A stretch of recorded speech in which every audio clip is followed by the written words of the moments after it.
Hi friends, പുതിയൊരു വീഡിയോയിലേക്ക് എല്ലാവർക്കും സ്വാഗതം. ഇന്ന് നമുക്ക് കേട്ടറ്റ് കാറ്റഗറി 1 EVSുമായി ബന്ധപ്പെട്ട് വളരെ പ്രധാനപ്പെട്ട കുറച്ച് ക്വസ്റ്റ്യൻ ആൻസേഴ്സ് ഡിസ്കസ് ചെയ്യാം. എല്ലാവർക്കും വീഡിയോ ഇഷ്ടപ്പെട്ടെങ്കിൽ ലൈക്ക് ചെയ്യാം. അതുപോലെ നിങ്ങളുടെ അഭിപ്രായങ്ങളും നിർദ്ദേശങ്ങളും എല്ലാം കമൻറ്റ് ബോക്സിലൂടെ എന്നെ അറിയിക്കാം. ഫസ്റ്റ് ക്വസ്റ്റ്യൻ: ചെറിയ അക്ഷരങ്ങളും വസ്തുക്കളും വലുതായി കാണാൻ ഉപയോഗിക്കുന്നത് ഏത് തരം ലെൻസാണ്? Concave lens, convex lens, bifocal lens? ഇതൊന്നുമല്ല. ചെറിയ അക്ഷരങ്ങളും വസ്തുക്കളും വലുതായി കാണാൻ ഉപയോഗിക്കുന്ന ലെൻസാണ് കോൺവെക്സ് ലെൻസ്.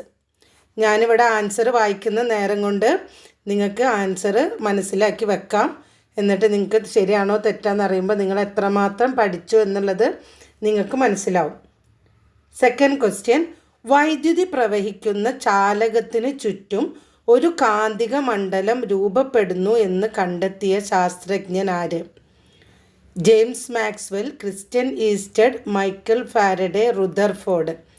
വൈദ്യുതി പ്രവഹിക്കുന്ന ചാലകത്തിന് ചുറ്റും ഒരു കാന്തിക മണ്ഡലം രൂപപ്പെടുന്നു എന്ന് കണ്ടെത്തിയ ശാസ്ത്രജ്ഞനാണ് ആരാണ്? Christian Oersted. Correct answer Christian Oersted. കേന്ദ്ര കിഴങ്ങുവിള ഗവേഷണ കേന്ദ്രം സ്ഥിതി ചെയ്യുന്നത് എവിടെയാണ്? മണ്ണുത്തി, മൂവാറ്റുപുഴ, ശ്രീകാര്യം, കാസർഗോഡ്. കേന്ദ്ര കിഴങ്ങുവിള ഗവേഷണ കേന്ദ്രം സ്ഥിതി ചെയ്യുന്നത് എവിടെയാണ്? ശ്രീകാര്യത്താണ്. നെക്സ്റ്റ് ക്വസ്റ്റ്യൻ: ഒരു കൃഷിക്ക് ശേഷം അതേ കൃഷി തന്നെ ആവർത്തിക്കാതെ മറ്റൊരു വിള കൃഷി ചെയ്യുന്ന രീതി. അപ്പോൾ അഗ്രികൾച്ചറിനെ കുറിച്ചിട്ടൊക്കെ വിശദമായിട്ട് തന്നെ ഞാൻ വീഡിയോ ചെയ്തിട്ടുണ്ട്. വീഡിയോയുടെ പ്ലേലിസ്റ്റിൻ്റെ ലിങ്ക് താഴെ ഡിസ്ക്രിപ്ഷൻ ബോക്സിൽ നൽകാം. ഒരു കൃഷിക്ക് ശേഷം അതേ കൃഷി തന്നെ ആവർത്തിക്കാതെ മറ്റൊരു വിള കൃഷി ചെയ്യുന്ന രീതിയാണ് വിളപര്യം. കറക്റ്റ് ആൻസർ വിളപര്യം. നെക്സ്റ്റ്: ശാസ്ത്രീയ മണ്ണ് പഠനം ഏത് പേരിൽ അറിയപ്പെടുന്നു? Petrology, pedology, cosmology, zoology. ശാസ്ത്രീയമായ മണ്ണ് പഠനം അറിയപ്പെടുന്നത് എങ്ങനെയാണ്? പെഡോളജി. ശാസ്ത്രീയമായ മണ്ണ് പഠനം അറിയപ്പെടുന്നത് പെഡോളജി. PEDOLOGY. നെക്സ്റ്റ്: പയറുവർഗത്തിൽപ്പെട്ട ചെടികൾക്ക് അന്തരീക്ഷത്തിലെ നൈട്രജനെ നേരിട്ട് വലിച്ചെടുക്കാൻ സഹായിക്കുന്ന ബാക്ടീരിയയുടെ പേര്. പയറുവർഗത്തിൽപ്പെട്ട ചെടികൾക്ക് അന്തരീക്ഷത്തിലെ നൈട്രജനെ നേരിട്ട് വലിച്ചെടുക്കാൻ സഹായിക്കുന്ന ബാക്ടീരിയയുടെ പേര് റൈസോബിയം, സെഫ്രോട്ടിലസ്, തയോബാസിലസ്. ഇതൊന്നുമല്ല. എന്താണ് കറക്റ്റ് ആൻസർ? റൈസോബിയം ബാക്ടീരിയ ആണ് കറക്റ്റ് ആൻസർ. നെക്സ്റ്റ്: വൈദ്യുത ചാർജിൻ്റെ സാന്നിധ്യം പരിശോധിക്കുന്നതിന് ഉപയോഗിക്കുന്ന ഉപകരണം. Electroscope, galvanometer, watt metre, ammeter. വൈദ്യുത ചാർജിൻ്റെ സാന്നിധ്യം പരിശോധിക്കുന്നതിന് ഉപയോഗിക്കുന്ന ഉപകരണം എന്താണ്? ഇലക്ട്രോസ്കോപ്പ്. ഒരു വസ്തുവിലെ വൈദ്യുത ചാർജിൻ്റെ സാന്നിധ്യം കണ്ടെത്താൻ ഉപയോഗിക്കുന്നത് ഇലക്ട്രോസ്കോപ്പ്. തെർമോമീറ്റർ എന്തിനാണ് ഉപയോഗിക്കുന്നത്? ഇപ്പോൾ ശരീരത്തിലെ ഊഷ്മാവിനെ അളക്കാനാണ് നമ്മൾ തെർമോമീറ്റർ ഉപയോഗിക്കുന്നത്. ഗാൽവനോമീറ്റർ വൈദ്യുത പ്രവാഹം അളക്കുന്നതിനുള്ള ഉപകരണമാണ്. അപ്പോൾ ഒരു വൈദ്യുത ചാർജിൻ്റെ സാന്നിധ്യം പരിശോധിക്കുന്നതിന് ഉപയോഗിക്കുന്ന ഉപകരണമാണ് ഇലക്ട്രോസ്കോപ്പ്. അന്തരീക്ഷമർദ്ദം അളക്കുന്നതിന് ഉപയോഗിക്കുന്ന ഉപകരണം thermometer, galvanometer, watt meter, barometer.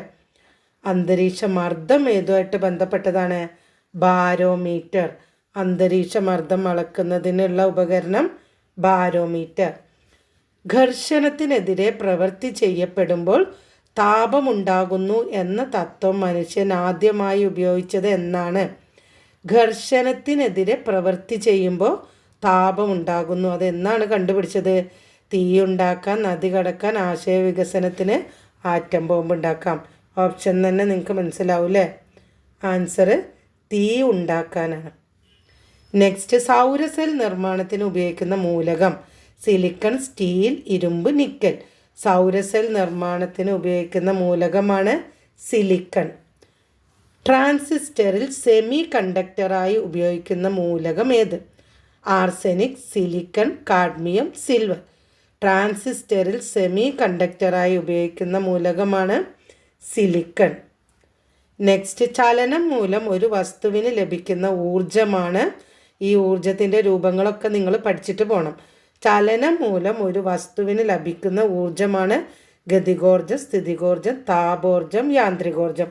എന്താണ്? ഗതികോർജമാണ് ചലനം മൂലം ഒരു വസ്തുവിന് ലഭിക്കുന്ന ഊർജം. നെക്സ്റ്റ്, പൂക്കൾക്ക് ചുവപ്പ് നിറം കൊടുക്കുന്ന പദാർത്ഥമേത്? Anthocyanin, ethylene, auxin, gibberellin. Ethylene എന്താണ്? ഇലകൾ, ഫലങ്ങൾ എന്നിവ പാകമാകുന്നതിന് സഹായിക്കുന്ന ഹോർമോണാണ് എത്തിലിൻ.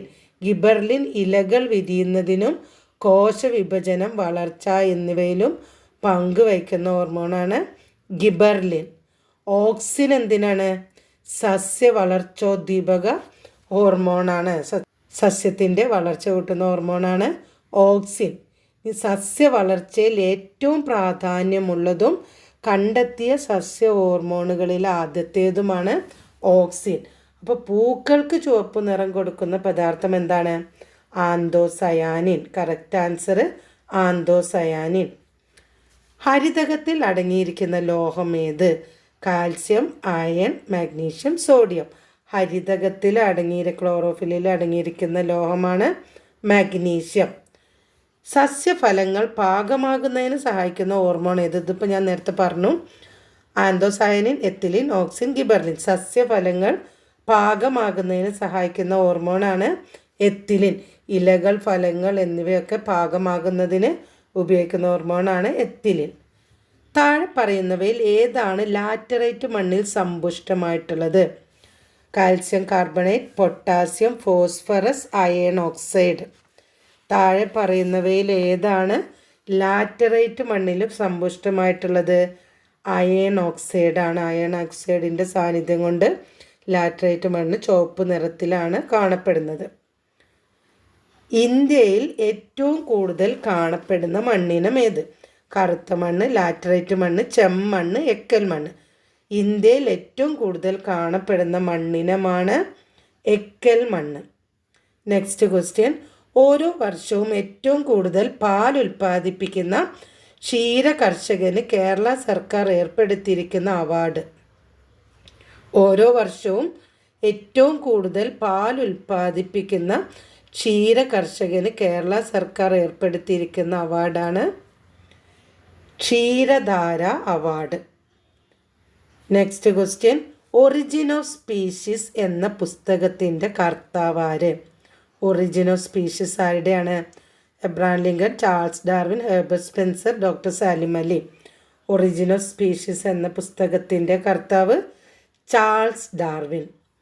നെക്സ്റ്റ്, മിന്നാമിനുങ്ങിൻ്റെ ശരീരത്തിൽ പ്രകാശം പുറപ്പെടുവിക്കാൻ സഹായിക്കുന്ന രാസവസ്തു? Luciferin, nitrogen sulphide, methane. ഇതൊന്നുമല്ല. മിന്നാമിനുങ്ങിൻ്റെ ശരീരത്തിൽ പ്രകാശം പുറപ്പെടുവിക്കാൻ സഹായിക്കുന്ന രാസവസ്തുവാണ് ലൂസിഫെറിൻ. ഇന്ന് ഞാൻ 20 ക്വസ്റ്റ്യൻസാണ് ഡിസ്കസ് ചെയ്യുന്നത്. അപ്പോൾ ഈ 20 ക്വസ്റ്റ്യൻസും നിങ്ങൾ നന്നായിട്ട് പഠിക്കുക. നമുക്ക് അടുത്ത ദിവസം അടുത്ത 20 ക്വസ്റ്റ്യൻസുമായി വീണ്ടും കാണാം. അപ്പോൾ നിങ്ങളുടെ ടോപ്പിക്കുമായി ബന്ധപ്പെട്ട എല്ലാ വീഡിയോസും ഞാൻ ചെയ്തിട്ടുണ്ട്. EVSുമായിട്ട് റിലേറ്റ് ചെയ്ത ഇതൊക്കെ റിവിഷൻ ക്വസ്റ്റ്യൻസാണ്. അപ്പോൾ എക്സാം അടുത്ത് വരികയാണ്. അപ്പോൾ ഇനിയും കൂടുതൽ ക്വസ്റ്റ്യൻസുമായി നമുക്ക് അടുത്ത വീഡിയോയിൽ കാണാം. വീഡിയോ നിങ്ങൾക്ക് ഇഷ്ടമായെങ്കിൽ അല്ലെങ്കിൽ ഉപകാരപ്രദമായെങ്കിൽ നിങ്ങൾ ലൈക്ക് ചെയ്യുക, നന്നായിട്ട് പഠിക്കുക. All the best.